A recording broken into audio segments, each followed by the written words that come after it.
Late Night Health continues. I'm Mark Alyn. From Washington, D.C., Sigrid Fry Revere, Dr. Revere. She's an attorney and a bioethicist, and we are talking about the American Living Organ Donor Fund. And you can Google that, American Living Organ Donor Fund, to find out more information. We'll have a link to the site at latenighthealth.com as well.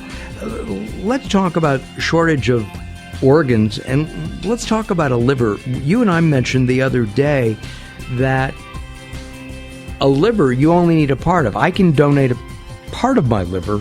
Does my liver regenerate itself? Yes, it does.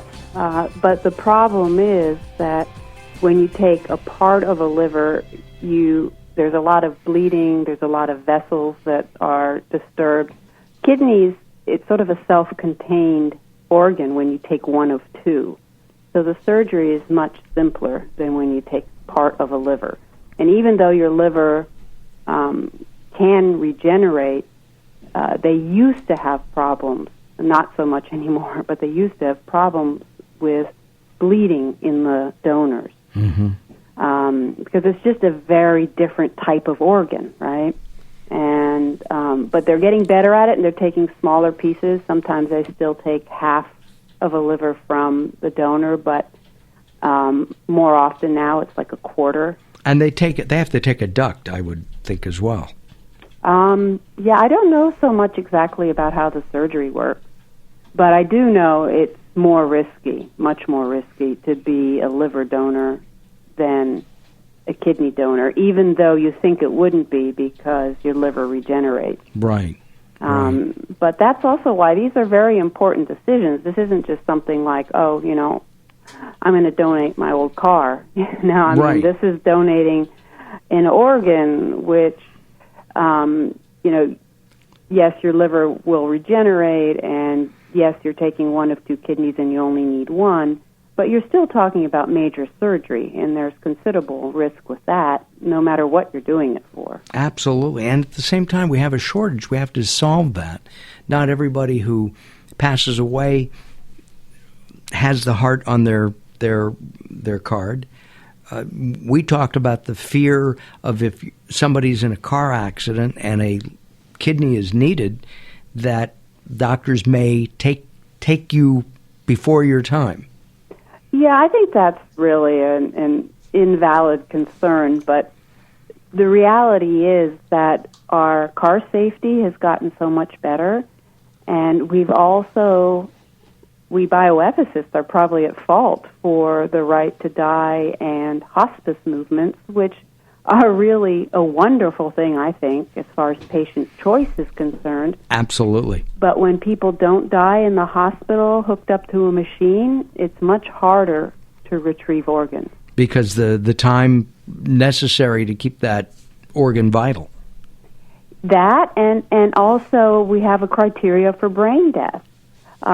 People don't realize that if a family says, if a doctor tells you your relative is never going to recover, at that point, whether or not the person is brain dead, the family can unhook them and let them die naturally. That's what we say, rather than causing their death. But when that happens, you can't retrieve the organs because you have to keep a person's organs functioning until they are brain dead in order to recover the organs. It's a catch-22, yeah.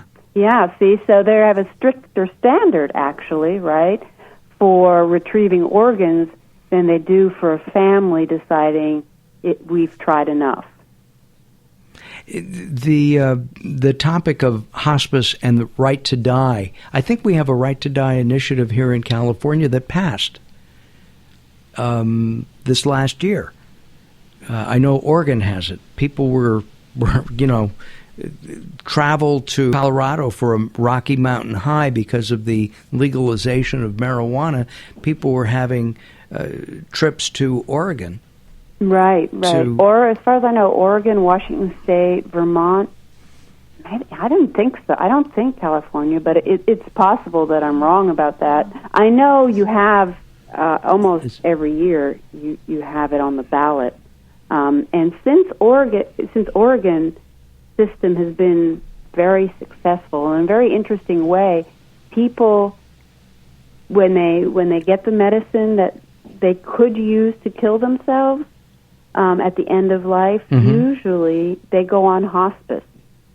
And they don't use it. It's almost like a security blanket, where they say, if things get too bad, I'll be able to do this. Well, we're going to have you come back maybe at the end of the year, beginning of next year. I'm going to leave it to you to call me, and we'll do this again and talk about hospices. And then I think a big medical, bioethical question is why you have to wait so long when you have a legal contract to have an appointment at 2 o'clock and you don't get in for 90 minutes. It just bothers me, but just to make light. Listen, Sigrid, thank you very much for joining us. Hold on. I'm Mark Alyn. Coming up next, one of my favorite people in the world, Barbara Valentine from the 50 Plus Report, will be joining us here in studio as we talk about aging in America here on Late Night Health. Join us at latenighthealth.com, latenighthealth.com, and be sure to Google American Living Organ Donor Fund. I'm Mark Alyn. Don't go away. More coming up.